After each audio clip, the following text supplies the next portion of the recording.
Olá, alunos, como vocês estão? Espero que vocês estejam bem. Nós já estamos estudando aí as civilizações antigas, né? Saímos ali da pré-história e entramos então para a história antiga. Estamos estudando aí as primeiras civilizações. E olha quanta coisa interessante, né? Vocês já observaram, já pararam para pensar que o homem então ele vai sair ali da pré-história, né? Vai sair das cavernas, ele vai começar a se sedentarizar, não é mesmo? E agora a gente está estudando então essas civilizações antigas. Muita coisa ainda a gente vai estudar. Eu peço que vocês se lembrem dessas aulas, dessa história, que vocês vão lembrar, pensar nisso ainda lá na frente no estudo de vocês, tá bom? Então, vamos lá? Espero que vocês estejam animados, hein? Vamos relembrar um pouquinho. Na semana passada, nós estamos trabalhando o capítulo 4, né, que vai falar sobre o Egito e sobre a Mesopotâmia, ok? Na semana passada, nós tivemos aula sobre o Egito, a gente falou bastante sobre o Egito, a localização do Egito, mostrei para vocês no mapa, não foi? Falamos, assim, da sociedade do Egito, falamos também da religião, né, do Egito, que a gente falou um pouquinho, né, nós falamos sobre o Egito, e aí a gente viu, né, que o Egito, então, fica no norte, no noroeste, na verdade, do continente africano, né, fica principalmente no deserto, tá certo? Inclusive, essa região, né, desértica aí foi o que protegeu muito os egípcios de invasores, ok? É, Nós vimos também, né, o processo de mumificação dos faraós. Lembra que eram somente os mais ricos, né, que podiam ser mumificados, porque era um processo bastante caro e demorado. Vimos um pouquinho, né, sobre as pirâmides, então, eram grandes tumbas, né, dos grandes reis, e dos pilares, assim, da religião egípcia era a crença, né, da continuidade da vida após a morte, tá? Por isso eles faziam mumificação, e por isso eles faziam as grandes pirâmides, né, porque eles iriam precisar de tudo isso na vida após a morte. Bom, era o conjunto de crenças que eles tinham, tá, pessoal? E é interessante a gente pensar, né, quanta diferença essa religião, mas ainda hoje nós temos religiões, né, que têm essa crença, né, da vida após a morte, então a gente sabe mais ou menos de onde veio, ok? E o Egito, né, com toda a sua grandeza, lembremos também que a história do Egito é uma história milenar, durou aí mais de 3.000 anos de história. Bom, pessoal, no mundo ocidental, né, nós estamos após Cristo, nós estamos no ano 2000, né, 2021, ok? E aí a gente pensar que lá para trás, lá no passado, o Egito, então, durou, essa grandiosidade, na verdade, do Egito, durou mais de 3.000 anos. Então, é muita coisa, muita história. Infelizmente, aqui na escola, a gente não tem tempo de debruçar toda a grandeza, né? A todas as minúcias da história do Egito, tá? Mas a história do Egito é muito bacana e nós já vemos algumas coisas aí.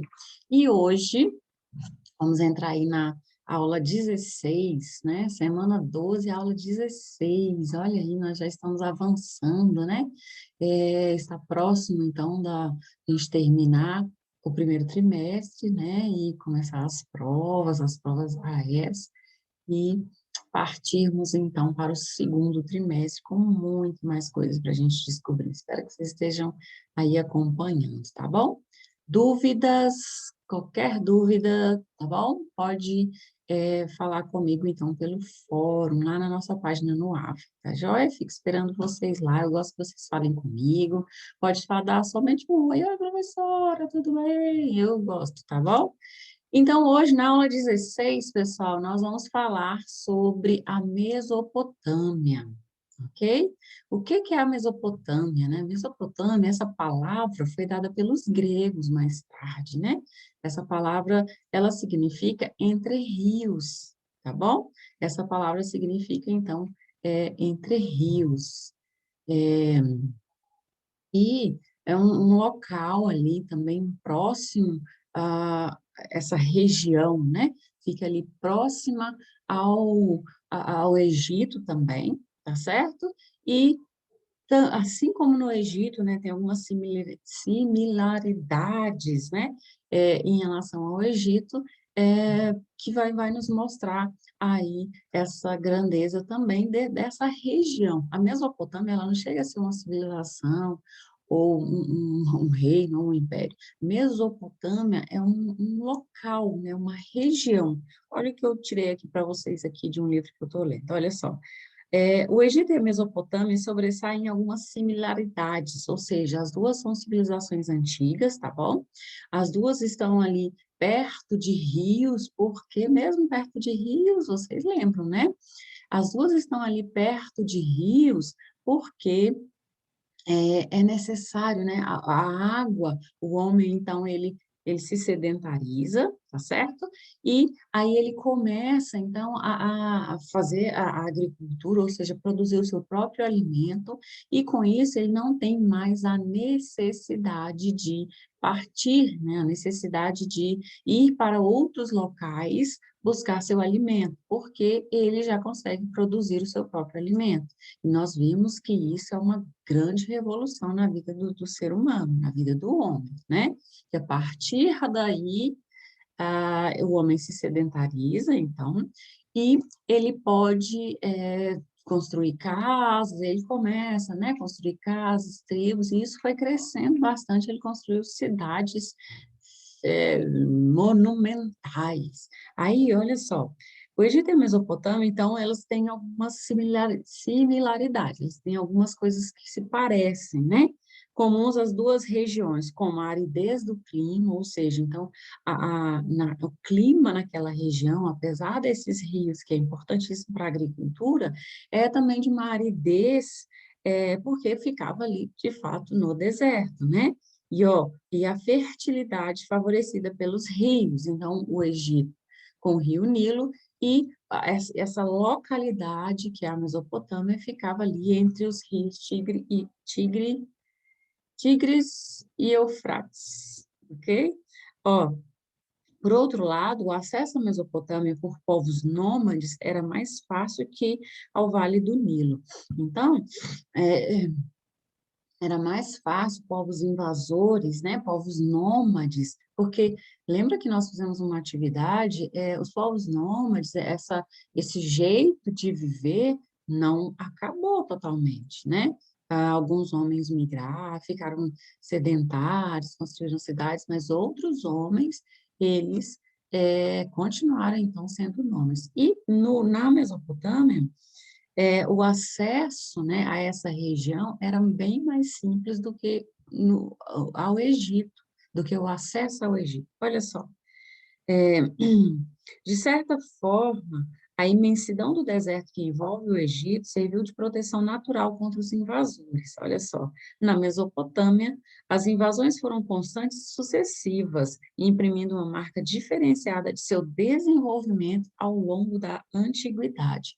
Então, pessoal, lembra que cada localidade vai ter o seu modo de desenvolver dependendo do clima, dependendo das escolhas dos seres humanos.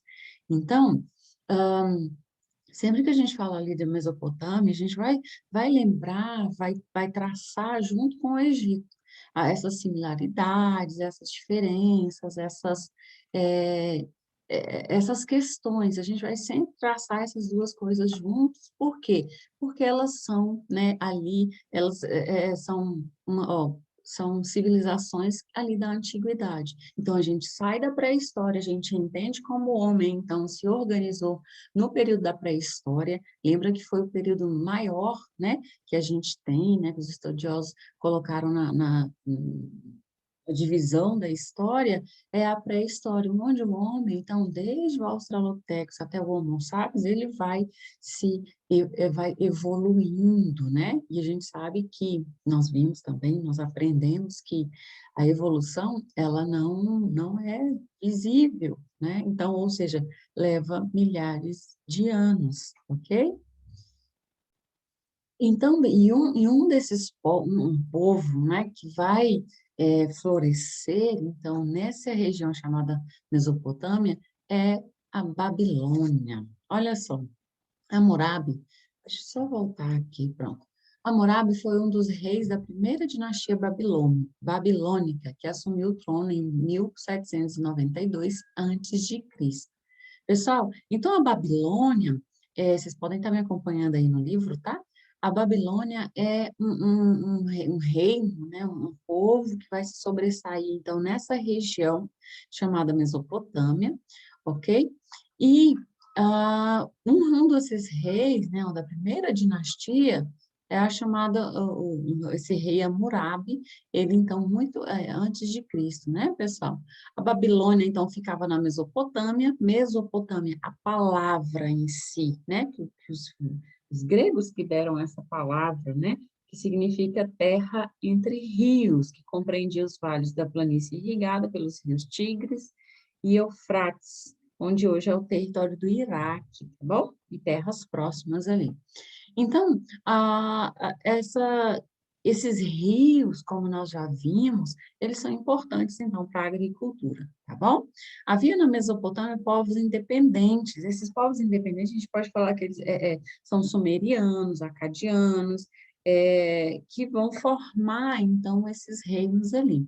A Babilônia foi fundada pelo povo amorita, uma das mais prósperas da antiguidade. Pessoal, vamos retomar aqui, então. A Babilônia, ela fica na Mesopotâmia, beleza? Havia na Mesopotâmia povos diferentes, assim como no início lá do Egito, lembra? Nós estudamos que havia vários povos ali próximos ao Rio Nilo, que é um rio uma extensão muito grande, né? Um rio enorme, e vários povos ali. Só com o tempo que eles se dividiram em dois reinos, depois um povo só, né? Lembra disso? Então, na Mesopotâmia também havia esses povos que viviam por ali de forma independente. A gente não pode ainda falar que é uma cidade-estado, porque ah, ah, o governo, né, ele ainda é meio primitivo, meio anterior, assim. Mas a gente pode falar, então, que eles são povos independentes, ou seja, cada tribo, cada povo ali que se reconhecia, né? Eles têm um líder, eles cuidam deles mesmos, eles cuidam da localidade ali, ok? Não tem um governo forte, centralizador, como o Menés, lá no Egito, fez, né? Unindo, então, os dois reinos. Lembra que eu até falei que as coroas, né, que eram um pouquinho diferentes umas das outras, elas vão se juntar e formar um reino só. Aqui, eles ainda são independentes, ok? Vamos passar para frente. E agora a gente vai falar da sociedade, então, no na Mesopotâmia, tá? A sociedade na Mesopotâmia, olha só. Então, no topo da pirâmide, né? A gente sempre usa uma pirâmide porque ela é bem emblemática no sentido de a maioria da população, então, fica embaixo e a minoria fica em cima, que são aqueles que têm privilégios. Dá para fazer uma pirâmide, né? Hoje ainda dá para fazer uma pirâmide nas sociedades que a gente vai estudar, a gente sempre vai usar aí uma pirâmide. Nós fizemos isso no Egito, lembra? Nós fizemos essa pirâmide, então, no Egito, ok? E a gente usa essa pirâmide, então, né? Essa forma de pirâmide no Egito é bem emblemática, porque lá tem pirâmides, né? Mas a gente pode usar, então, essa pirâmide aqui para falar da sociedade da Mesopotâmia também. Bom, no alto, então, no topo, imagina assim, imagina não, veja aí a pirâmide, né? No topo da pirâmide, então, estão os reis, certo? Estão os guerreiros, estão os administradores, os arquitetos, sacerdotes e escribas. Então, assim, uma parte, né? Ou seja, menos, em menor número, está essa parte aí mais privilegiadas, ok? Então, os reis, né, os reis babilônicos, ok? Esses guerreiros, pessoal, que esses guerreiros, eles são diferentes ali dos soldados. Até um aluno me perguntou isso.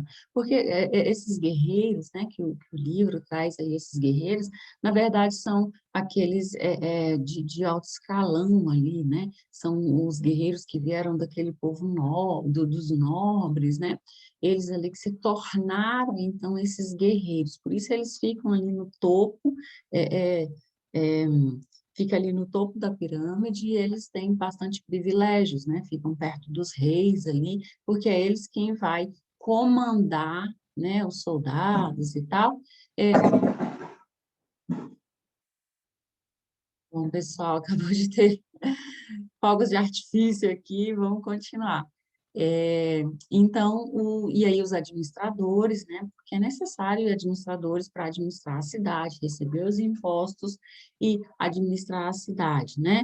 Os arquitetos, né, que a gente vai ver também, não sei se nessa aula, talvez na próxima, a gente vai ver que na Babilônia também, os templos dedicados aos seus deuses, que também eram politeístas, né? Os templos dedicados aos seus deuses, eles são enormes, né? São muito interessantes. A gente vai ver numa próxima aula os chamados zigurates. Então, os arquitetos são importantes aí, sacerdotes, né? Para ensinar, para falar, para manter a religião, então, politeísta, também vai ficar aí nessa parte superior da pirâmide social, né, ali da Mesopotâmia, né? E os chamados escribas, lembra que nós falamos isso lá, quando a gente estava estudando o Egito, os escribas, eles também serão, né, nobres, porque é eles que vão escrever as coisas do Estado, são eles e os sacerdotes é quem detêm o conhecimento da escrita, né? A grande população de camponeses, por exemplo, não tinham esse conhecimento, tá joia? E abaixo, então, da sociedade, olha só, estavam na base social os camponeses que trabalhavam para sobreviver e pagar impostos. Trabalhavam na agricultura, na construção de templos, obras de irrigação e outras obras públicas. Então, os camponeses das aldeias, né, eram eles quem... que aldeias são essas, né? Lembra que o reino, então, né, a Babilônia, por exemplo, era uma grande cidade e vivia ao redor ali, né? Esses camponeses que eram eles quem pagavam impostos, né? E, pessoal, numa cidade, numa sociedade, desde sempre, né, se paga impostos, né? O que mudou na história para cá é quem paga esses impostos, né? Porque antes, né, os camponeses é quem pagavam os impostos, tá? Enquanto os nobres administravam tudo, né? Eles não pagavam impostos, de fato, né? Eram os camponeses que pagavam impostos, também trabalhavam na agricultura, eles também eram obrigados a trabalhar na construção de templos, nas obras de irrigação e outras obras públicas. Quando a gente estava estudando o Egito, uma pergunta surgiu na sala e eu achei bastante interessante. Olha só, a construção, por exemplo, das pirâmides lá no Egito, não eram os escravos, já que, ó, eu coloquei para vocês, havia poucos escravos e eles serviam como criados. Bom, aí alguém falou para mim, não foram os escravos que fizeram as pirâmides? Bom, vamos pensar numa coisa. Primeiro, eram necessários milhares e milhares de pessoas para poder construir, foram necessárias, né? Milhares e milhares de pessoas para construir as pirâmides, ok? E não tinha tantos escravos assim. Por quê? Vamos pensar. O que são os escravos, então, na antiguidade? Quem são esses escravos no período da Idade Antiga? Quem são eles?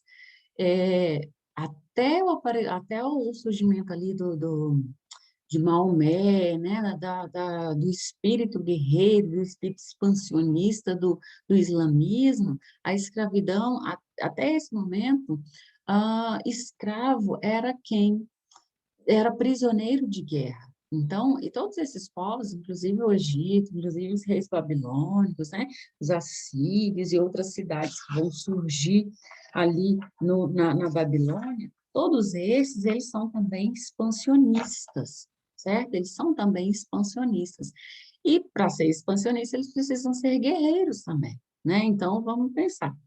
Tanto no Egito, quanto ali na região da Mesopotâmia, não tinha só agricultores, né? Eles também eram o quê? Expansionistas. E, para isso, eles guerreavam, sim, né, para expansão e tal, mas isso não era uma constante, digamos assim, isso não era uma constante. Olha que os povos, eles foram se formando ao redor dos rios, né, lá do Nilo, que era enorme, e também aqui nessa região mesopotâmica, e eles foram, né, não foram se expandindo como a gente vai ver que os gregos vão se expandir, que Roma vai se expandir de forma violenta e tal, trazendo muitos escravos para dentro de Roma, por exemplo. Aqui não, tem essa expansão, porém, esses povos, na verdade, eles vão sendo é, vão sendo, esqueci a palavra, eles vão sendo reunidos nesses povos. Então, vai ter poucos escravos. Então, quem construiu a pirâmide? Tudo isso para falar, né? Quem construiu, então, as pirâmides? Quem construiu essas obras públicas, esses templos dedicados aos deuses? Eram os camponeses, eram os trabalhadores. Tá joia? Escravos mesmos não eram tantos assim. Então, havia poucos escravos e eles serviam como criados. Essa questão da escravidão na Idade Antiga, ela vai, dessa forma que eu estou falando, né, que escravo vai ser o prisioneiro de guerra, independente de qualquer outra coisa, independente do lugar onde se vive, independente da cor da pele, independente de outras coisas. O escravo vai ser o prisioneiro de guerra e isso vai ser mais latente com a Grécia, Roma e nas cidades ali. Então, aqui, tanto no Egito quanto na Mesopotâmia, escravos, eles estão em números bem pequenos, ok? Quanta coisa, né, pessoal? Meu Deus. Bom, então, vimos aí a sociedade da Mesopotâmia, né? Como que funcionava, então, ali a Mesopotâmia. E agora vamos passar, então, para o próximo slide. Bom, nós já vimos, então, que Hammurabi foi um rei babilônico, certo? Um rei da Babilônia. Olha só, tem aqui que é, estou lendo no livro, né? Ó, primeiro Império Babilônico, então, vai ser do ano 2000 a.C. até 1750 a.C. Entre os invasores que destruíram o Império Acadiano, destacam os amoritas. Bom, pessoal, olha só, no final do período neolítico, os povos sumerianos vindos do Planalto do Irã fixaram-se na Caldeia, Média e Baixa Mesopotâmia e fundaram diversas cidades autônomas, verdadeiros estados independentes como Urik, Nippur, Agash, são algumas das cidades, então, que vão aparecer aí nessa região chamada Mesopotâmia, ok? Deuses eram considerados proprietários de todas as terras, né? A quem os homens sempre deviam servir, sendo as cidades suas moradas terrenas. Então, pessoal, lá na Mesopotâmia, então, vai aparecer vários povos, entre eles, né, os chamados os amoritas, e são os amoritas que vão fundar o império chamado babilônico. São vários os povos que vão, né, se fixar aí nessa região da Mesopotâmia, e uma dessas cidades, né, independentes, que vai aparecer, que vai ser bastante importante, tem várias outras, mas uma delas, uma das mais importantes é a Babilônia, por isso a gente começa a estudar aí a Babilônia, tá bom? Partindo de sua cidade principal, chamada Babilônia. As disputas entre ela e as demais cidades-estados mesopotâmicas, além de outras ondas invasoras, resultaram numa luta quando Hammurabi, rei da Babilônia, realizou a completa unificação, conseguindo dominar toda a região. desde a Assíria, na Alta Mesopotâmia, até a Caldeia, no sul, fundando o primeiro Império Babilônico. Bom, vai aparecer depois outro, né? Nós vamos ter aí o segundo Império Babilônico, tá? Lembra que aqui a gente pode pensar que enquanto o Egito, então, ele está bastante protegido, né, pelo deserto, que era difícil chegar, então, até o deserto, na Babilônia, na Mesopotâmia, era mais fácil. Então, tinha bastante invasões ali. Olha só, os babilônios elaboraram o primeiro código de leis escritas do mundo. Eles unificaram a língua, construíram novos canais de irrigação e conquistaram várias regiões da Mesopotâmia. Olha só, então, os babilônios, por que é tão importante? Foram eles que escreveram o primeiro código de leis escritas do mundo inteiro, né? O primeiro, ok? E a gente pode pensar que nossas leis, nossa legislação, traz um pouco dessa antiguidade aí, porque o que nasce primeiro é a sociedade ou as leis, né? Das demandas, das necessidades da sociedade, é que surge, então, o Código de Leis, ok? Olha só, novos canais de irrigação, isso é importantíssimo para a agricultura, para a melhora da agricultura. Por quê?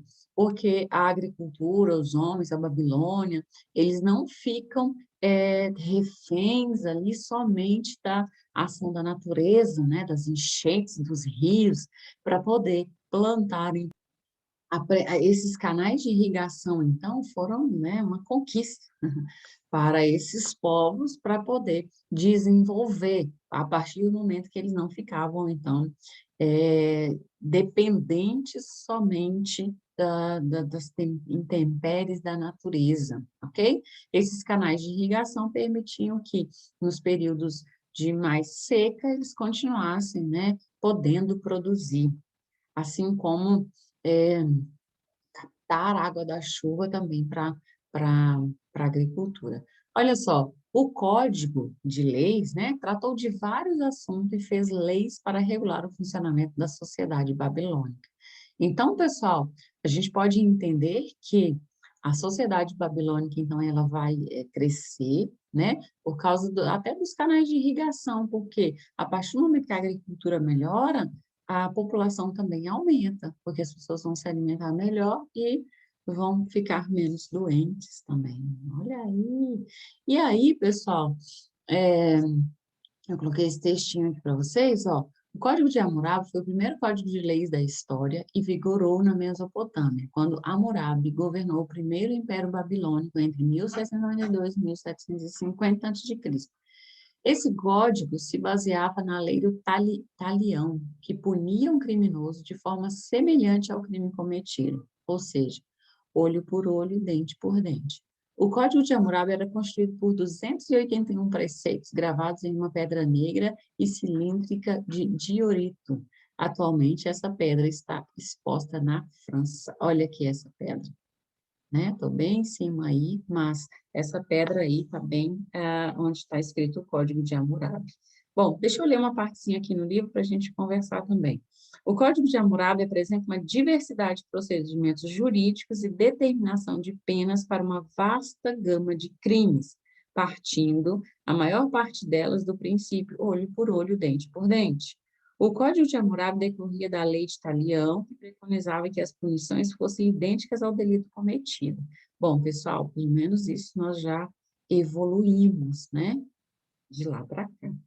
O código abarca praticamente todos os aspectos da vida babilônica, passando pelo comércio, propriedade, herança, direitos da mulher, família, adultério, falsas acusações e escravidão. As punições variavam de acordo com a posição social da vítima e do infrator. Ainda bem que nós evoluímos bastante, né, desse código aí. Mas ele é importante para a gente pensar o seguinte, que essa sociedade, então, ela vai ter essa necessidade, então, essa necessidade de fazer um código de leis, né, que abarca, então, como eu li aqui, ó, toda a sociedade, né? Todos os aspectos da sociedade, olha só, herança, direito da mulher, família, adultério, falsas acusações, né? Fazer falsa acusação lá na Mesopotâmia, na Babilônia, a pessoa era punida com morte, né? Era punido com morte. Olha só, quando se acusava alguém de homicídio ou de magia, o acusado deveria dar provas de sua inocência, submetendo-se à experiência da água. Nesta prova, o réu era atirado ao rio. E se não sobrevivesse, estaria cumprida a sentença. Então, assim, esse código ele era extremamente ah, rígido, rígido, essa é a palavra, extremamente rígido, ok? Bom, deixa eu voltar aqui. Então, o Código de Hammurabi, né, 281 preceitos, ou seja, passa por toda a os aspectos da família, tá bom?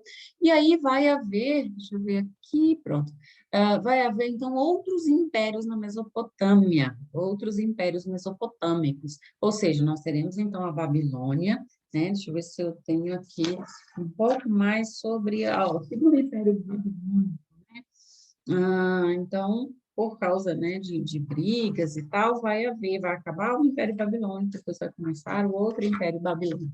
Olha só, então outros impérios mesopotâmicos que a gente pode destacar também os assírios e os caldeus. Olha só, os assírios derrotaram os babilônicos em 729 a.C., são famosos pela sua habilidade militar, construíram um grande império na região mesopotâmica, usavam carros de combate, catapultas e outros instrumentos de guerra.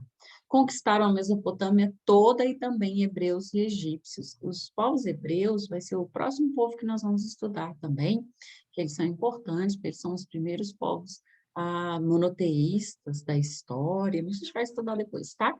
Só adiantando aqui. Então, lembra, Mesopotâmia, então, é um local, acho que tem um mapa na próximo slide, a gente vai ver direitinho. O Império Assírio durou mais de 100 anos, ou seja, pouco tempo, né? Se a gente for pensar na história, por exemplo, do Egito. Olha só os caldeus, herdeiro dos amoritas, lembra que os babilônicos também são herdeiros, são povos amoritas, em 612 a.C., venceram os assírios e criaram o segundo Império Babilônico.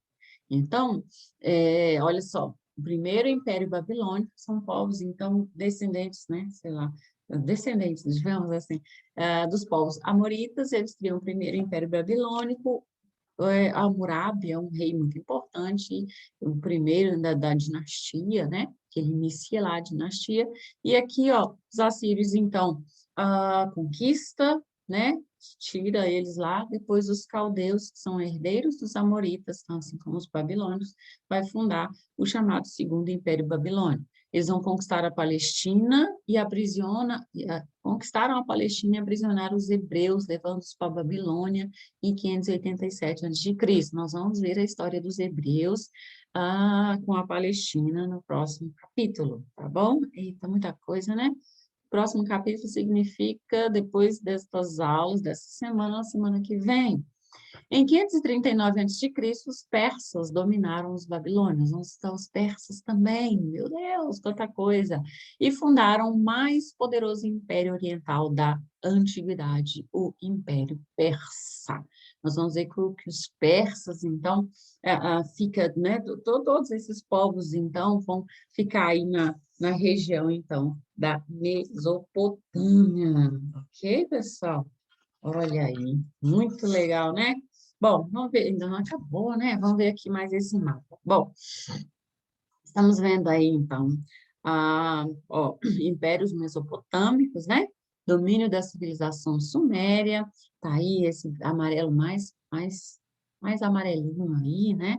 A extensão máxima do Império Babilônico, olha aí também, né, que ele pega ali a Síria, Accad, Uruk. Então, essas cidades, inclusive, pessoal, aparecem na Bíblia também, talvez no Velho Testamento, né?